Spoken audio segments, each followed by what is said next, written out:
You are incredible. You're an amazing veteran speaker. You've been published all around the world for about 15 years. You used to run this incredible program for Harlem children, and now you're the director of programs at SIECUS. Can we just start with what is SIECUS? What do you do? What are they here for? And why don't we all know about them? I could have asked you to have asked better questions. I think that, SIECUS has been around since 1964. Okay. And has kind of been the quintessential sex education advocacy organization out there, really advocating for the advancement of sex education. Okay. Here we believe that sexuality is a fundamental part of being a human, right? Absolutely.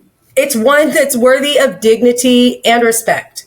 So through our work, we do advocacy work, we do policy, and we do coalition building. Yeah. Our main focus is to advance sex education as a vehicle for social change, where all people receive sex education, are affirmed in their identities, and have the power to make decisions about their own health, their own pleasure, and their wholeness. That's amazing. So this isn't just like we're teaching teens about sex. This is like everybody. Yeah. SIECUS for many years has always believed and worked to advance sex education across the lifespan. Yeah. Now, our primary focus from a policy perspective is that we advocate for sex education K through 12. And we seek to advance legislation like the Real Education and Access for Healthy Youth Act, which would provide quality, inclusive, and affirming sex education for all young people. There are various advantages to this bill, and one I think is really important to mention. Listen, since like 1982, the U.S. government has spent over $2 billion in abstinence-only sex education. And come on now, taxpayer dollars at their work. So that's just telling our teens that don't you are have not sex. a full, and that if you do, you are no better than a chewed up piece of gum. Yeah. And so it's important, the work that SIECUS does, to educate communities on what their state policies are, as well as speak up for the young people and marginalized communities that need sex education the most. And when we think about what is happening in our political climate, the book bans, the attacks on trans youth, the legislation talking about parents' rights, when really what they're doing is removing the rights of all students to be in affirmed classrooms that recognize their identity. These Don't Say Gay bills are seriously problematic. And I think everyone needs to pay attention, whether you're a parent or not. I'm not a parent. Yeah. So, most people would be like, well, why does this matter? Yeah. I don't have kids. This doesn't affect me. But it should, because there's a reason why things like Roe have fallen. And it is because we had individuals in places of power who never got sex ed, who don't even know the female anatomy. I mean, who don't even know how procreation works. Right. And so I think that we have to prepare for what's coming in the next year. With one of my guests that I just chatted with, she was saying that in only, I think it's about 12 to 13 states, that it's mandatory for sex education to actually be based in fact. Yes. It's unreal. Like, imagine if we did that with math. Like, you know what? Facts are optional. You can just kind of make up the curriculum. That's unbelievable to me.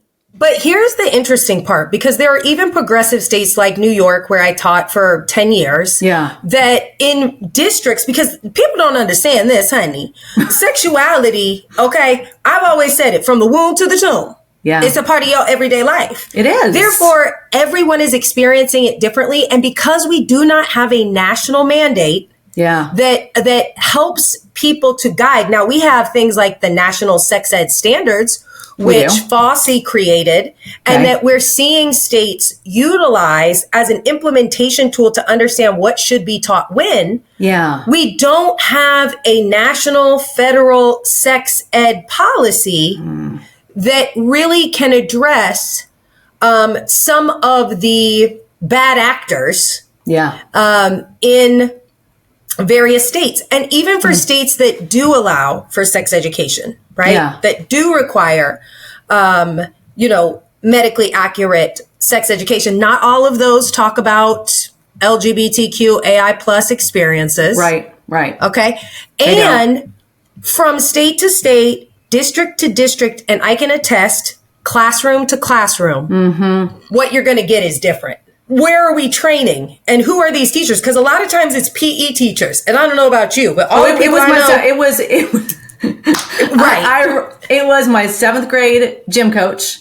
Hello. And he was not fully prepared. I'm going to say he was a good gym coach. Was he a great sex ed teacher? I think he'd agree with me when I'd say not really.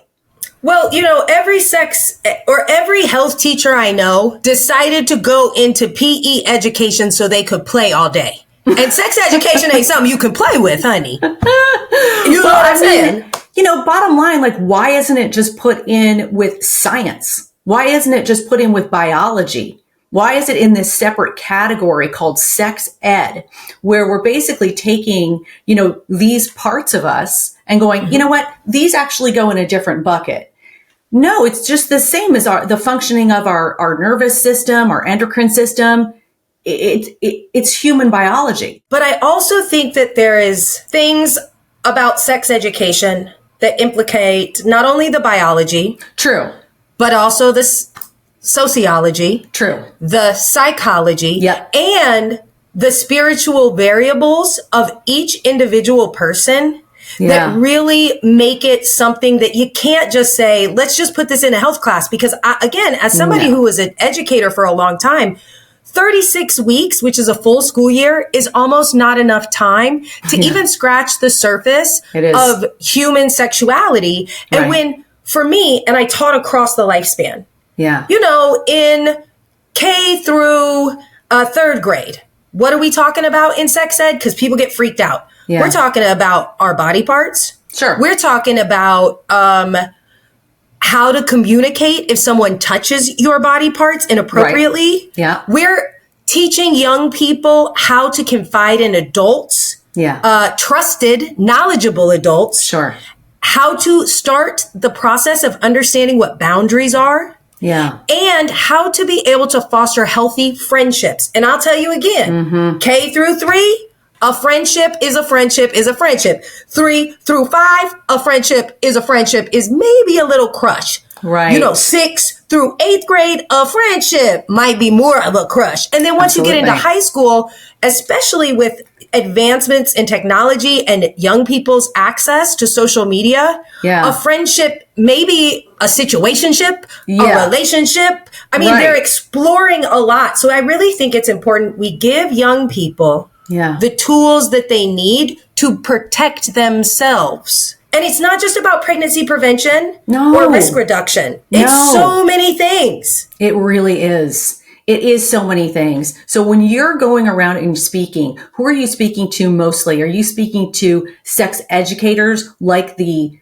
health teachers that do get tasked with teaching sex ed? Are you talking to the kids directly? Are you talking to people in universities? So here at SIECUS, really where we primarily focus is in policy, advocacy, and coalition building. Okay. So here at SIECUS, we have something called SAPAC, the Sex Education Policy Action Council. That is comprised of approximately 138 members across 39, 40 states. These could be individuals who work in a sex positive space, or this could be organizations that are state-based. Now, SIECUS does not do direct service with young people, but some of our SAPAC members do. Yeah. And what SIECUS does is uses our experience of advocating for public policy, as well as our ability as a national organization to bring grassroots organizations together to build a greater movement and to support each other in what's working, what's not working, and what bills we need to keep our eyes on, because we continue to see copycat bills coming up, like the Don't Say Gay bill was duplicated in multiple states. So you're really lobbying as well. We do lobby every year. It's called our Sex Ed on the Hill, and that is a 3-day convention where we bring together SAPAC members. We just had one in September. Okay. And we go to the Hill and we meet with our members of Congress, respective of the states that these members are a part of. Yeah. And we talk to them about the importance of supporting, co-sponsoring, and continuing to further advocate for bills like REA. And in addition to that, we also have conversations about budgets, which nobody really thinks about, right? No. But we talked about that $2 billion. No. That's true. Because every year, it I think it nets out, and don't quote me, but it nets out to almost $50,000 to $70,000 or $70 million a year in abstinence-only support. So we really want to see that zeroed out. And we want to see that money transferred to programs like the DASH program under the CDC that really have the data to back up what will work in schools. And you know, so we do appropriation stuff as well. I get to do the fun stuff. I do the comms work. I get to create super fun campaigns to try to pull people like myself who have no kids into this movement. So I really enjoy that part. Okay, so what is DASH? You mentioned DASH, and then you also mentioned REA. So REA is the Real Education and Access for Healthy Youth Act. Yes. And that was introduced by Hirono and Booker. Okay. And it is a combination of two separate bills, the best of two separate sexual adolescent health bills merged together, first introduced in 2021, again in 2022, and just this last May, we saw it reintroduced. And here's what I need people to understand. Yeah. Okay, listen. For rubber to hit the road in policy, we're looking at years.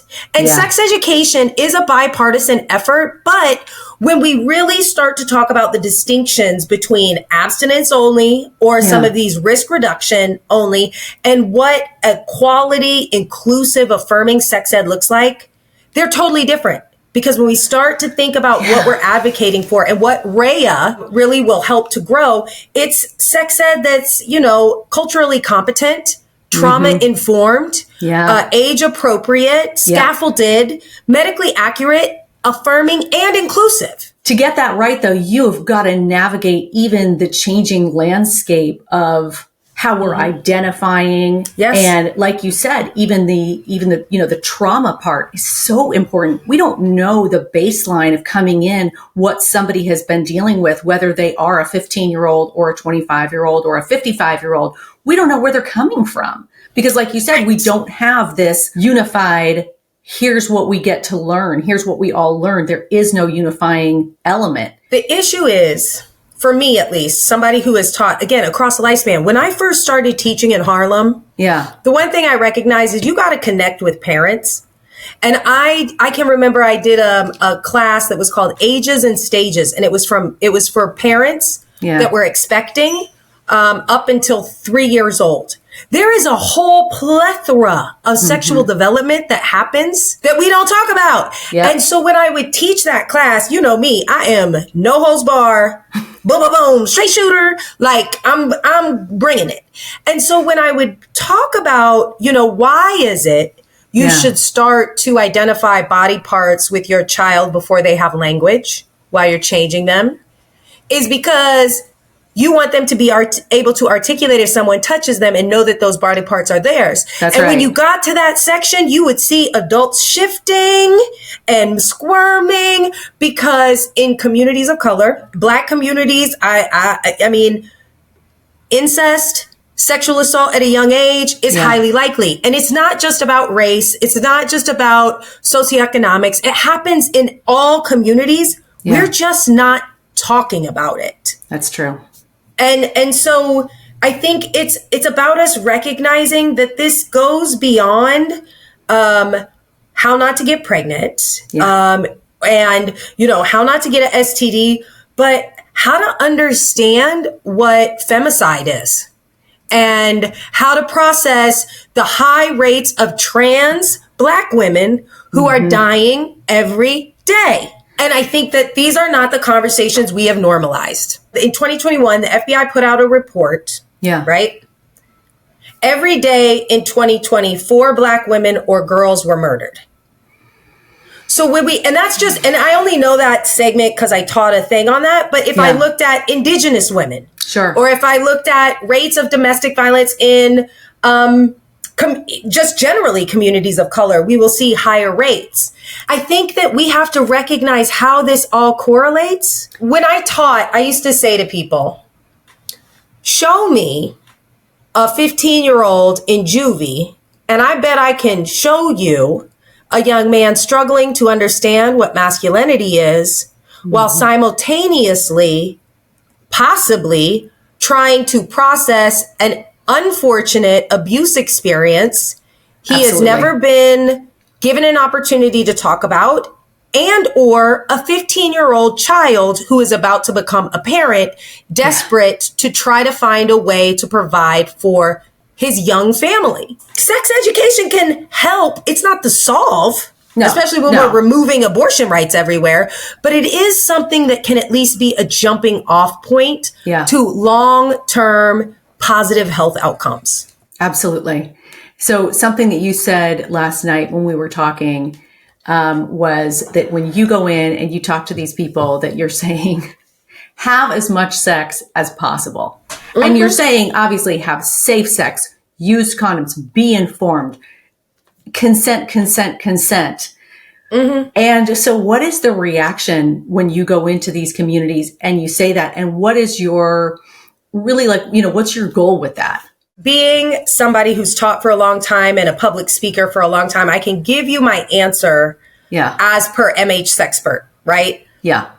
And my answer that's really you being personally the sexologist, right? That's like you are an expert in sex education. You're a sexologist. Thank you. This is you are, the person to talk to.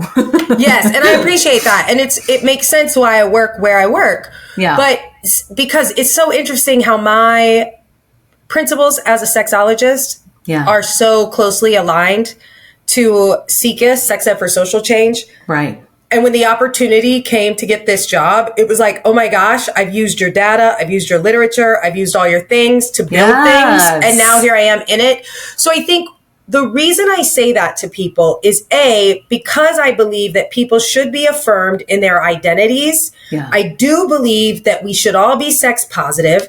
I do believe that pleasure is important. And I do not believe that sex is a dirty word, right? And Agreed. When I talk about young people, and by young people, I'm talking adults. We're talking over 18. Sure, absolutely. I'm not, none of this messaging I'm using for like children. No. But when I've gone to colleges, I've expressed, and when I work with singles in their 20s, this is the time to learn what you like, what you don't like. And because we live in such a repressed society, we often throw this puritanical ideology on women that they need to be pure, that they need to be demure. And that really, and I've worked with people for a long time as a sexologist.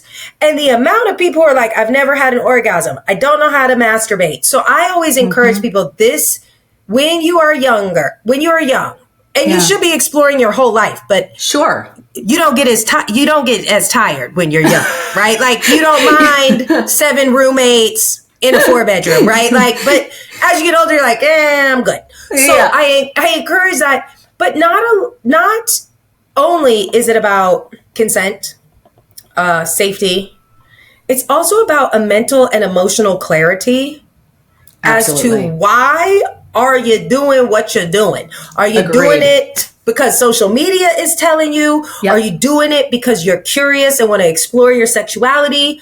Are you doing it because you have already explored and you know what you want?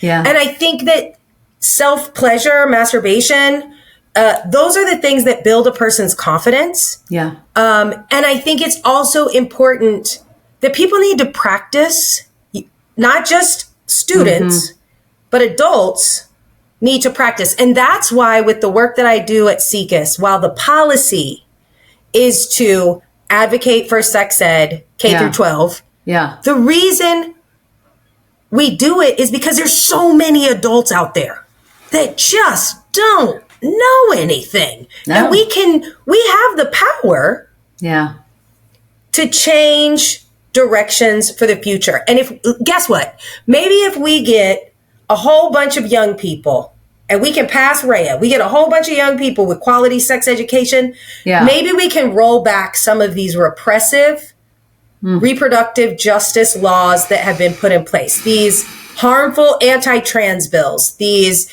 anti-LGBTQ bills, because maybe if we can teach these young people today, tomorrow they will grow up and they will be in the Senate. They will be in the House, and they will be the change makers and social agents of change whose perspective shifted because they got the opportunity to be exposed to sex education, to be able to connect the dots on how sexuality is a part of our everyday life.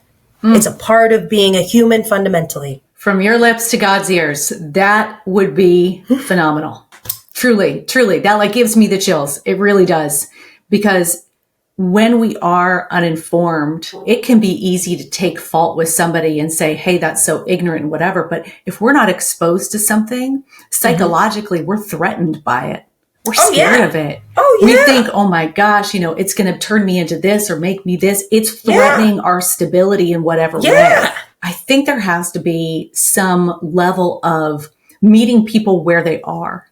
Yep. And as much as I'd love to like flip the switch and have everybody be sex positive and tolerant and, just absolutely unafraid of LGBTQIA plus and trans and everything else, that's just not going to happen. Nope. But what would you say to parents? Let's say parents with teenagers and, they're worried about, their kids just going out there in the world and whether or not it's, getting pregnant or getting somebody else pregnant or getting an STI or, being assaulted or whatever it is. What would you say to parents in terms of like how to prepare your kids to be a functional adult when it comes to sexual health?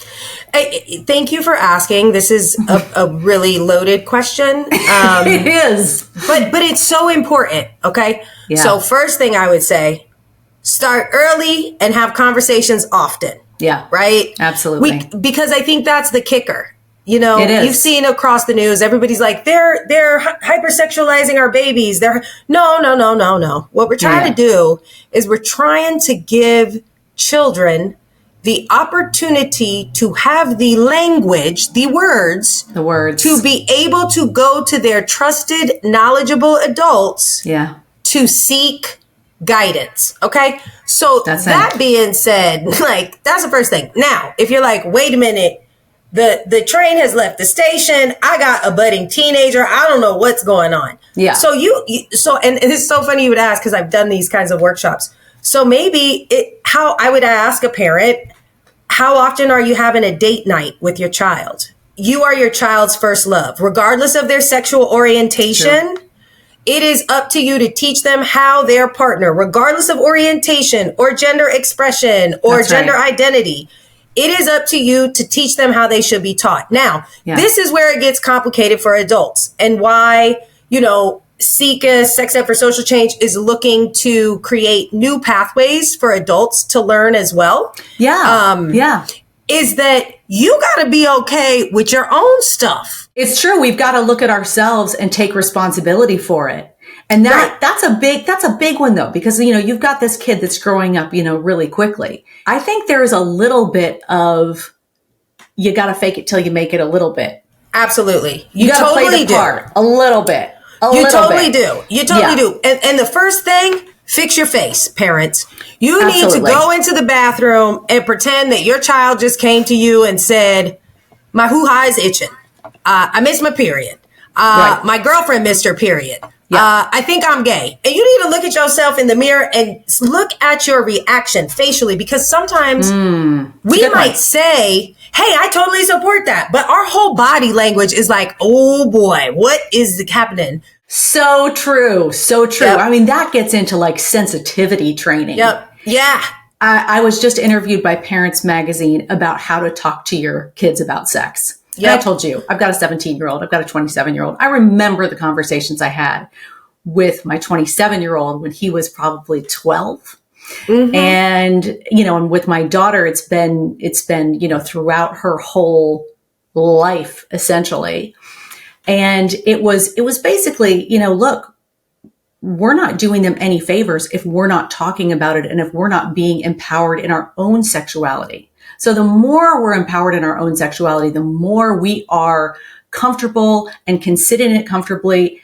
And just know that, you know what, it's okay if we don't have all those answers. It's okay. Yes, because just you can look them up together. And you can look them up together. That's right.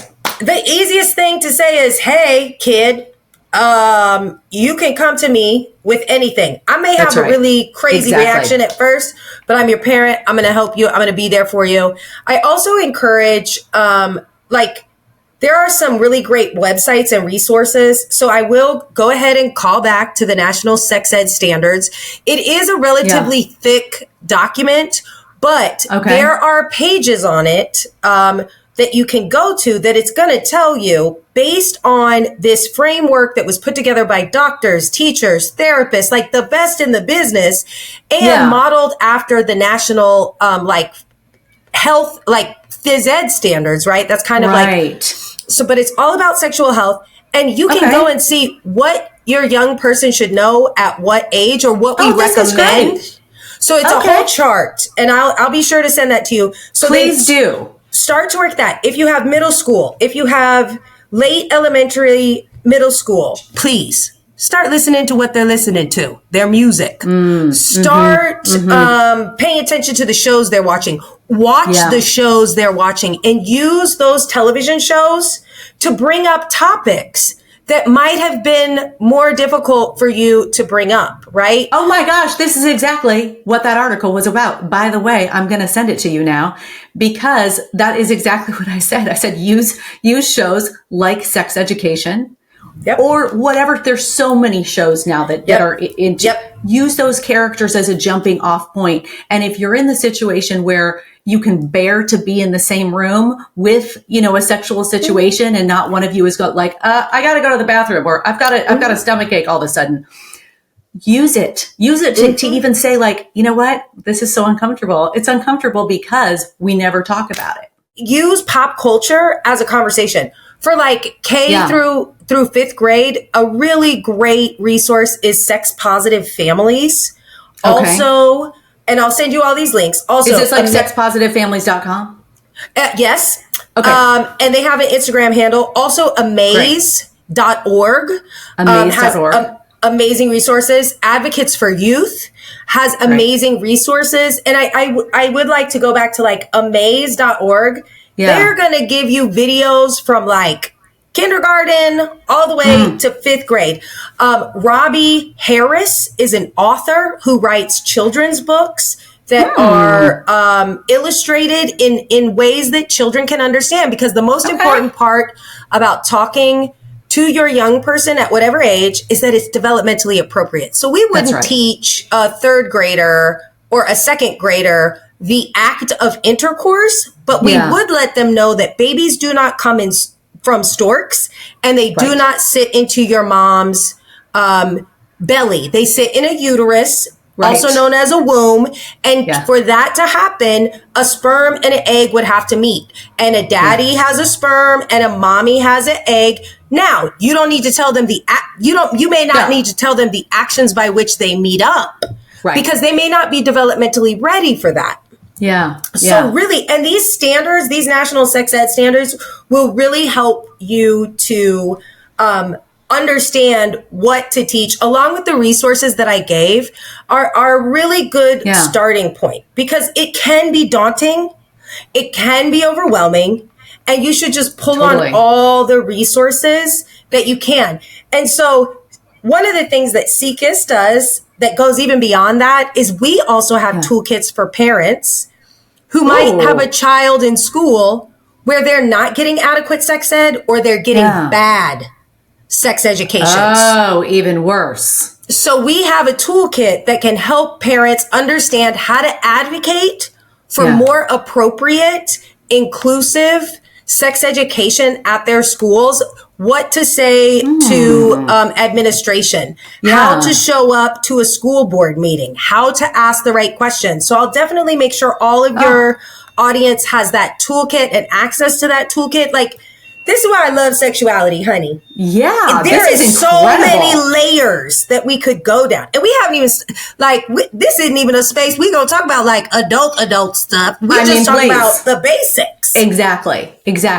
But I think that having that is almost a jumping off point for parents then, because it's all like you can learn by doing. You know the saying, happy wife, happy life. Regardless of what gender you are playing the wife, doesn't right? matter. It doesn't matter. So when adults are in loving relationships where they're getting the affection they need, they feel the close bond, they're able to have an adult counterpart that they feel supported by, and they have great orgasms, overall, they're going to be a happier, healthier person, let alone a happier, healthier parent. That's my opinion. That's SIECUS doesn't back that, but that's MH Sexpert saying. Well, you know what? And that's important to know, though. It really is. And you got to this because you were MH Sexpert. And so what brought you, you wouldn't be this, very important person at SIECUS, which is an incredible organization, if you weren't MH Sexpert. And so how did you get to that? I'm biracial and I grew up in Indiana, and my mother is a white third wave feminist lesbian who was an activist. So I started going to marches at like 4. So I'm not new to this, honey. I'm true to it. Okay. Yes. And so I was marching for like gay rights at 4 and going to the women's festivals and being a part of movements and coalition building spaces since I was a little tiny human. And, I was always very curious because in Indiana growing up, it wasn't safe for my mom to be out. In fact, like some of the things that happened to me as a young person, Child Protective Services tried to come in because she was a gay woman. It's like drama. Save that for my mama. I don't know. But that's very much so Indiana. But right now we're seeing those same types of laws bubble back up. So, I always was curious. I then was like, I want to become Dr. Ruth. And then, one thing led to another, and I hit Hollywood and I was like, I'm about to be Dr. Ruth, but cute like Halle Berry. And, the industry kind of was like, oh, I'd really love to do this. I did have that passion. And then I ended up following love and moving to New York, where I started working with young people and working in sexual health in historically marginalized communities. And I was like, oh, this is my space. And then as a creative outlet, I built MH Sexpert. And then I started getting on all these platforms. And I did this because I love Black men. Yeah. And selfishly, I come from a family on both sides that has a lot of trauma. And I realized some of the things that my father struggled with and that my mother struggled with could have been solved had they had an opportunity to live their most authentic selves and learn about human sexuality, about what love looks like, what orientation looks like in a free space. They may not have had some of the challenges that they had, which in turn impacted the way I came up into the world. So selfishly, I do it for Black men, but really I just do it for Black girls like me who got lost in the shuffle. And I think I think that's a universal thing. I think in communities of color, and I can only speak from my experience, but there's a lot of things around sexuality and American history and people of color and marginalization of white women. Like, we could sit and do a whole dissertation of how the patriarchy and these, gender norms have really not done many of us any justice in any way, shape, form, or fashion. So that's kind of how I got to it. And I started teaching in New York, and I said, oh, wow, this is it. And I got to see changing lives. When you have to take a 13-year-old to get an ultrasound and the hospital tries to refuse you because she doesn't have an insurance card, you're kind of like, okay, so Dr. Ruth sounds cool. And so do all those fabulous handbags and all the money. But at the end of the day, like, I've always been a people person. I grew up in the movement, and I realized my space was in the movement. Yeah. And so that's where I'm at today. I'm so excited and encouraged by the work SIECUS is doing to advance sex ed. And my hope is that through conversations like this, we can get more people to want to join our movement, to want to become sex ed futurists, to want to support Rhea. Like, I'm excited. I am too. So let's talk about sex ed futurist and some of the ways that people can support. Because I think there's so many people out there that want to be part of the movement, but really just don't know how. The first thing you can do is you can follow at Sex Ed Futurist on Instagram. Okay. And when you do that, you're going to be opened up to a whole entire world. You can go to our link in our bio, which will take you to the Sex Ed Movement webpage, which I'll make sure, girl, you have the link. Thank you so much. And there you will be able to see the plethora of resources, information, and opportunity for adults, because we are stepping into the future. The Sex Ed Futurist movement is about reimagining a world where sex is seen as normal, natural, and pleasure is encouraged. A world where we can build a movement that can provide better, more inclusive, more affirming sex ed for the next generation, because we as adults did not get. No, we did not. Quality sex education. And I think that, people can get involved by just following the Instagram handle, by signing up to be a sex ed futurist. And when you sign up to be a sex ed futurist, we don't spam, because girl, I ain't got the time. I'm not going to send you that many. Don't worry.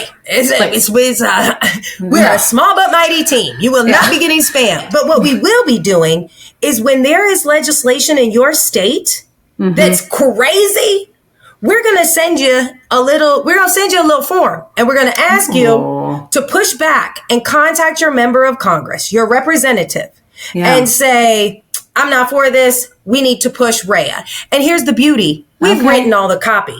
We will give you coming up in the new year, we will have the legislative look ahead so you can understand what the trends are. And let's face it, it's an election year. Yes, it is. And we will have state profiles for you to check in. And this year, we're going to be introducing state sex ed report cards. So each state, we're going to analyze. I love that. And give them a report card on how they're performing in their sex ed. Okay, spoiler alert. I'm thinking that Texas is not going to get an A. No, they are probably an F. I would imagine. And I feel like I can say that because I am a proud Texan, but it's got some improvement to do. If everybody takes and does their own part in their local community, I just would love people to just recognize SIECUS is stepping out and stepping into the future by creating a world where adults can connect and fill the gaps of that sex education they never got, but also be a part of a bigger movement that could shift culture change, allowing for future generations to get the sex ed that they deserve, that they want as a former teacher, that they want, that they desperately need, and that the whole world deserves, because the whole world will become a more accepting, more inclusive, more affirming space. Absolutely. I really do think that we can use this opportunity to be teaching our next generation, for our generation and generations older than us, to just be more accepting of ourselves. I've always thought that we are the microcosm of the macrocosm. So if I make a small change in myself, that has a ripple effect. Right. Because, if I give myself permission to accept myself the way I am with my trauma and everything else, then I give, my daughter that permission, right? Come on, shadow work. Get it. Yes, shadow work. Come on, exactly. Shadow work. But it's true. I think some of us sit here and go, but what can I do? And I'm like, you know what you can do? You can start to feel entitled to pleasure as a woman. Yes. You can start to feel like you have the intelligence to talk to your child. You can go online and look and be like, you know what, I'm going to give this the best shot I got. It's not going to be perfect, but it's going to be something, because we have to try. If we don't try, what are we doing? We're not making any inroads to anything.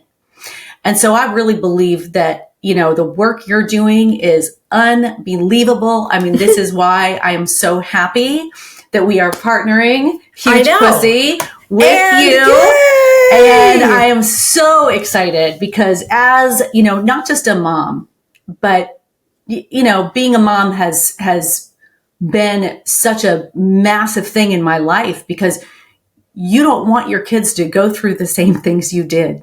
You want to make it better. You want them to grow up in a world that has more tolerance, that has more knowledge and more information. I mean, this is where the gender gap in healthcare, the gender orgasm gap, right? How about the gender pay gap? Like, sex ed could address all of this. It's so true. I have said, you know, from the get-go that my mission is to remove the stigma from female sexuality. So instead of shame, we are celebrating female sexuality. It is where all life begins, for goodness sakes. Yes. And, you know, it is related to our global imbalance of power. Absolutely. If we were to remove that stigma, and if we were to look at, you know, giant statues of vaginas rather than giant statues. Yes. They're all over in nature. That's what I find so amusing. Like, all the man-made phallic items out in the world, but then you look at like Mother Earth and she was like, here's my vulva. I'm a tree. I'm a waterfall. I am in the Himalayas, honey. It's pussy everywhere. And it's huge. It is huge. Oh my God. One of my friends sends me pictures of trees that look like pussies. Yeah. Right? And it's like the bark. That should be your ad campaign. I'm like, you know, it's everywhere. Genius. Everywhere. It's everywhere. It's so, so, so true. And we've been so scared of it. And so I'm thrilled that we are doing this partnership where during the month of December, I'm so happy to announce that 30% of all sales for all Huge Pussy items goes to SIECUS. And so that just means you know what you're getting people for Christmas. And the hats are fabulous. You know, if I had one right now, I would have it on. I'm thinking pink could be really fun. That would be great for me. I love pink. It will go with my vulva sweatshirt. I did want to kind of harken back to something you just said. I'm a Zennial, so it's definitely birthed from, you know, that Zennial, like I sit at the cusp of Zennial and Millennial. But we're here to include our Gen Zers because we need to be mentors, and we also need to be mentees to them because they're very much more progressive than we are. I so agree. I so agree. I tell my daughter that almost daily, where I'm like, I seek to be better because you inspire me to be. Hello. Yep. And she's wise beyond, and we have to listen to them. We're here to learn from them. My God. I mean, it goes both ways. Yep. And I would also say to your listeners who support you, who love this campaign of Huge Pussy and destigmatizing womanhood, I would say this. When we think about the rates of sexual assault, and we think about how many of us know people, maybe it's us, who may identify as a survivor. I identify as a thriver, and I hope that all of you will shift your perspective and recognize that you're a thriver, not a survivor. Yep. It's the sex ed futurist movement that builds opportunities for us to have the boldness and the courage to talk to other young women, to say, you can tell me, you're not alone, and together we can work to end sexual violence through education.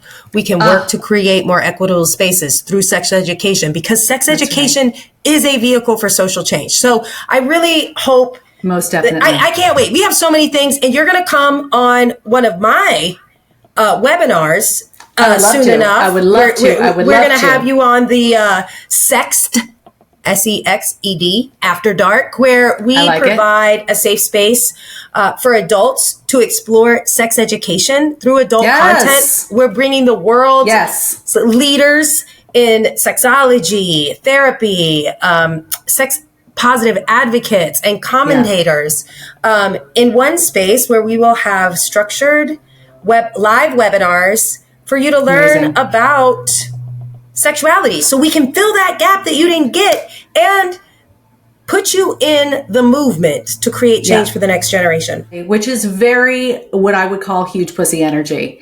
And I define that as having the courage to make the changes that you want to see happen.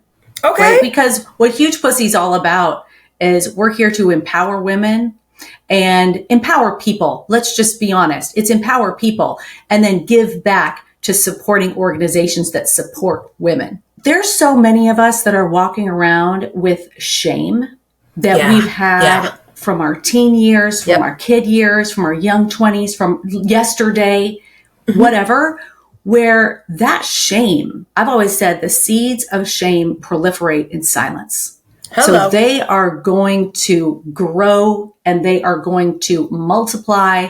And create trees of trauma, honey, is what they do. Thank you. Exactly. Further sow seeds of sorrow. So, I might have just taken you to church, but it's exactly what happens. It's true. But that shame, though, cannot survive being spoken.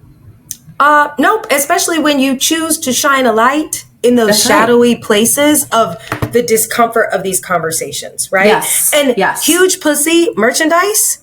It's not just a hat that's a conversation starter. That conversation starter is the catalyst for social change. That's it. And the opportunity for you to normalize conversations about sexuality. I have always said, honey, from the White House to a crack house, I'm going to teach you about sexuality and how it implicates your everyday life. And we going to learn together. I also like from the womb to the tomb. Hell, I got the one-liners for days. I tell you what, I'm a comms person. So I invite all of your listeners to lead on into Sex Ed Futurist. You know what I'm saying? Because we're going to be doing some great stuff. I mean, beyond great stuff. I'm like, all of it is so great. Can we talk about deardicks.com for a second? Because, oh my God, talk about blowing my mind. I feel like my head left my body, went to outer space and came back and was like, oh my God. Developing the Sex Ed Futurist campaign, my goal has always been to pull in adults that may not have kids, that are sex positive, but they need some outlets to policy themselves. And, I had an ad agency come to me and say, hey, we have this concept. Could it work? And it was, they said they wanted to address the orgasm gap, specifically in cis hetero relationships. Because let's face it, every time Dick and Harry out here thinks they know what they're doing. But it seems as though they don't, because only about 65% of heterosexual women climax during sex. Okay. That's why queer is better in my book. Okay. I'm here, I'm queer, get used to me. And then that number drops to 40% of casual hookups, which I was the queen of in my 20s. Okay. Hence the reason why I say, girl, you better get it while you can. So I think that this campaign was designed, again, you're a comedian. I love to laugh, right? Laugh to keep from crying. And the idea that this orgasm gap is so large should have us all crying. Because why do men not know, aside from the patriarchy, because no one ever taught them in sex education how to communicate, how to talk to their partner, how to even ask for consent. So when this ad agency came to me, I thought, okay, this is dicey for a policy think tank, but maybe I said, no, you know what? Let me try this. Because when I was an educator and I would work with young men and women, co-ed classes, I'd be like, so what are the steps to putting on a condom? Right. And interestingly enough, the one step that is not on the instructions of most condom labels, asking for consent. So really, it's a wild thing to think about, right? Oh, but that really is. But there is a connection between pleasure and consent. So my students would be like, I said, okay, what's the steps? And it's like, okay, you confirm consent, you check the expiration, you check for air bubbles, you pull it out, you pinch the tip, you roll it down, and then right before, what do? Answer is ask for consent again. But the way my young men would ask would be like, are you sure you want to do this? And I said, now, words are important and have meaning. Are you sure? Kind of seems like you're putting doubt in.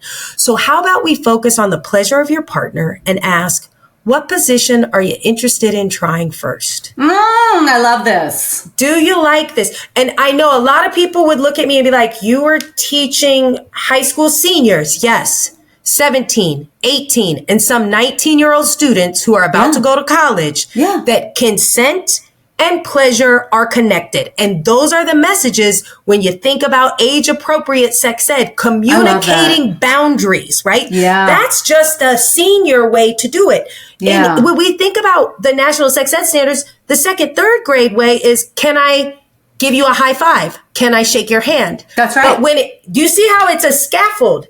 And then when you get to I'm about to go off to college, I really need to be able to articulate my sexual boundaries and what causes me pleasure. But we don't teach women that. A lot of young people are getting porn and that is their sex education. So that is how we lead to this orgasm gap, because people are watching porn. So we put this campaign together to encourage and educate people on how to please vulva owners. Granted, the campaign is really geared towards cis hetero men, the Tom, Dicks, and Harrys of the Beta Kappa Kappa Phi fraternities, y'all with. The campaign, as you go through the page, you'll start to see, oh, I did not know this. And why did I not know that rubbing a back or that nibbling on the ear is also an erogenous zone? It's not just about like Pound Town, okay? No, it's not at all. And the clitoris is not an elevator button that you can push and bing, you hit the G spot. Thank you. So this whole website is designed to give people who are interested in vulvas, aka especially cis hetero men, to understand how to please vulvas. And then it kind of takes you into why you don't know this. And as you scroll down to the bottom of the page, it lets you know the Real Education and Access for Healthy Youth Act could really help future generations not be so bad in bed. So it's a bit kitschy, it's a bit fun, but we're really just trying to help people understand you can have fun. Sex is fun. Sex education is fun. So let's have some fun advocating for the advancement of it. Yes, I love it. Well, and the way it's done is so creative. I mean, it really is like an art piece in of itself, because you can click on the pasties of this woman at the end, and it takes you to the House of Representatives or to the Senate website where you can actually advocate for sex ed. And that I think is brilliant. Absolutely. And first of all, the breasticle pasties can help you find out who your representative is in the House and in the Senate. Yeah. And if you scroll just down a little bit low, right below the belly button, you can click that link, and that link will take you to a page that you don't even have to find your representative. All you got to do is fill out that page. We've already written the language. The language is basically identifying why Rhea works. And I'm going to give you all the links, honey. It's so fun. It's so much fun. I think we have to I'm looking at it right now. Share it with all your friends. I love it. I love it. I love it. I think everyone should go to deardicks.com. And again, please go to the website. Join Sex Ed Futures movement. Yeah. Stay tuned for our updates. Check out our website. Get ready, because I've already got you slated in the new year, and I cannot wait, because you have some exciting things coming too that we can get to in the new year, because I don't want to spoil the surprise.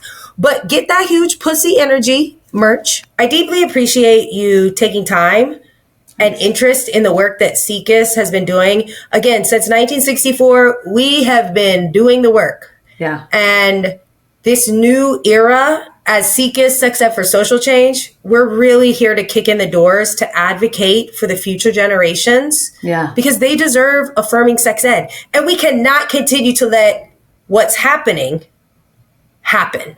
No. It puts us all at risk. It really does. It really does. We can't just be complacent with the status quo. We've got to keep on evolving. It takes more energy, but we just have to do it.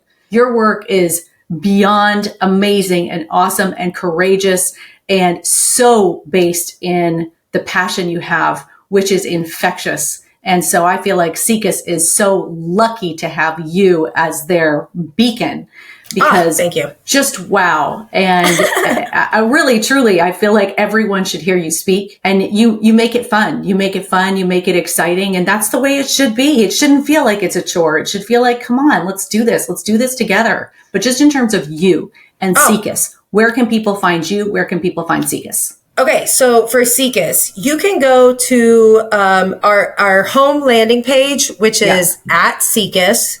Okay. Also, the webpage is siecus.org. Okay. Yeah. That's going to give you pretty clinical, matter of fact, all those toolkits.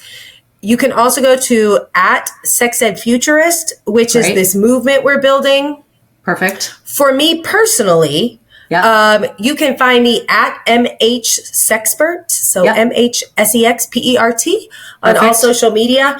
And again, just like, stay tuned. Join the Sex Ed Futurist movement. Again, I will give you the link for people to sign up for the newsletter. Perfect.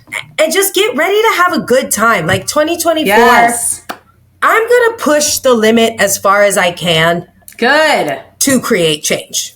I've done the demonstration. I have moved to legislation. I said that to you last night. I love that. Yes.